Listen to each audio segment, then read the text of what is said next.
I am so glad that you got a hold of David Dodd. Yeah, David Dodd, the chairman and CEO of GeoVax Labs Incorporated. Their ticker symbol NASDAQ is GeoVax. And we proudly welcome him back to the Big Biz Show. It has been way too long. Mr. Dodd, how are you, sir? Doing fine, thank you. It's great to be here. David, I'm going to ask you, and you and I have talked about this before on air and off air, about 2022 and 2023 in the biopharma space was just rough. And then J.P. Morgan came out and gave us an idea that we might have a decent 2024. There was a little bit of money in the second quarter, then it dried up again. Am I correct in assuming that there's light at the end of the tunnel now? It seems like the darkest of times for biopharma are over. And I'm talking about in terms of being able to raise capital and so on and so forth. I mean, folks like you are doing God's work and getting things done. But boy, I'll tell you, it's been tough climbing through trying to get capital done on some of these biopharma companies. What are you seeing out there? Well, I wouldn't say it's over. I'd say that there is some optimism, but it's still very challenging to raise capital. So it is not easy. There are companies that are continuing to furlough projects. They're laying people off. We have been able to continue to raise money and be able to advance our programs. Not the degree I'd love to. I would prefer for us to be able to raise much more money sooner. But as it is, we have been able to continue each of our programs without having to halt any of them, and we anticipate that'll continue to be the case. And I think part of that is because even if it's slow, but if you're advancing with certain clinical data and milestones being achieved, then it's obviously much easier to be able to raise that capital. Sure. Is your prime directive now still GEO-CM04S1? Is that the leading candidate going forward, or are we because nobody wants to, you like all your kids. Is that the favorite kid now going for GeoVax? Well, actually, we have another program that is more than likely going to get us to revenue generation faster, and that is GEO-MVA. That's the vaccine for Mpox and smallpox, which we recently were provided an expedited development path by the European regulatory authorities, the result of which is that we may be generating revenues behind that product within the next 3 years because they've exempted us from doing the classical phase 1 and phase 2 clinical studies and simply directing us to go straight to a phase 3, what is known as an immunobridging study, which would speed up the entire process. So it's not that we like this product or like this child anymore, but it is the one that we're focused on, while at the same time we continue with the 3 phase 2 programs we have underway with the CM04S1, our multi-antigen COVID-19. It's just that GEO-MVA has a unique opportunity that we will end a monopoly that currently exists worldwide, and everybody is very interested in that.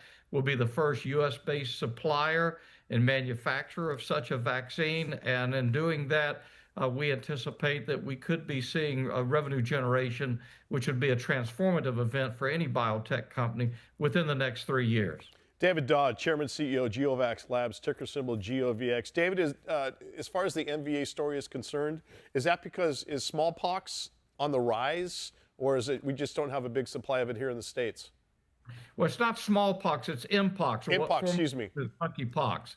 And so, yes, it continues to arise throughout the world. It's now cases in the U.S. and Europe as well as Africa. There is a single supplier worldwide, hence a monopoly, that is a foreign, non-U.S. based company. There's not enough manufacturing capacity within that organization to meet the demand.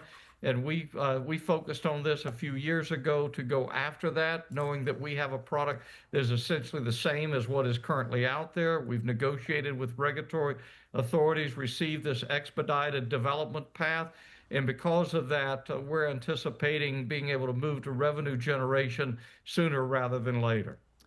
Hey, David, I wanted to ask you about your solid tumor gene therapy. I think it's Gedeptin. I don't know if I'm pronouncing that right.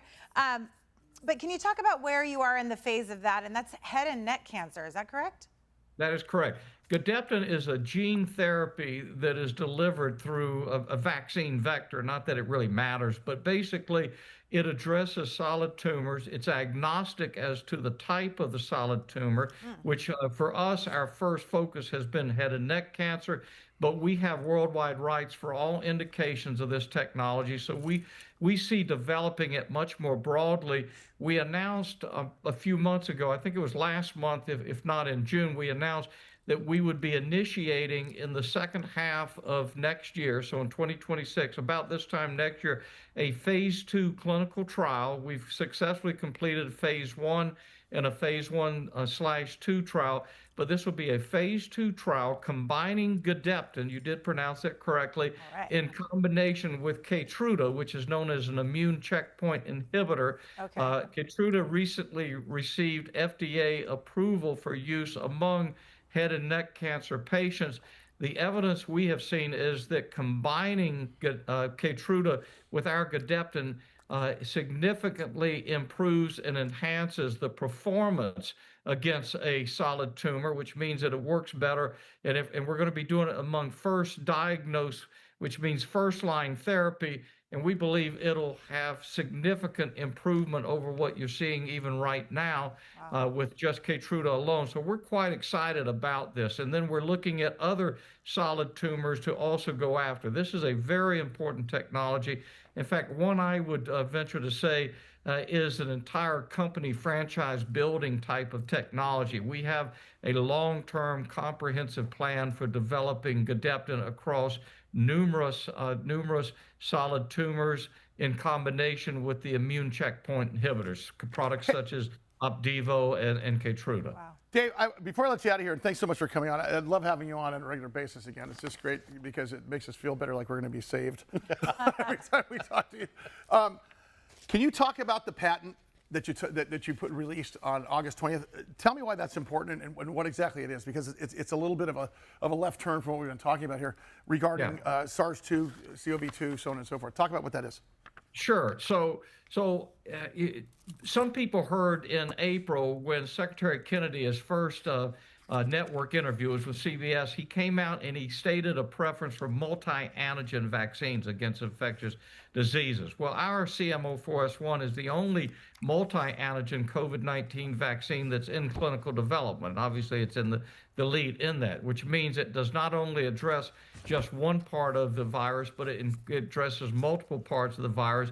The result of that is a much broader protective immunity against these emerging variants, and hence it lasts a lot longer. Ours is lasting close to a year now, and it's protecting across multiple variants.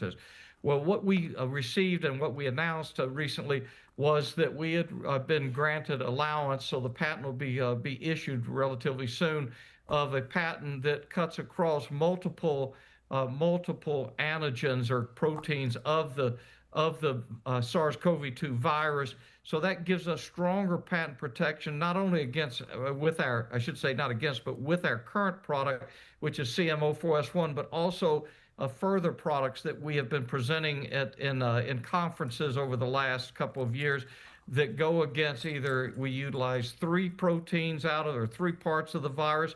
In some cases, we utilize 3 parts of the virus.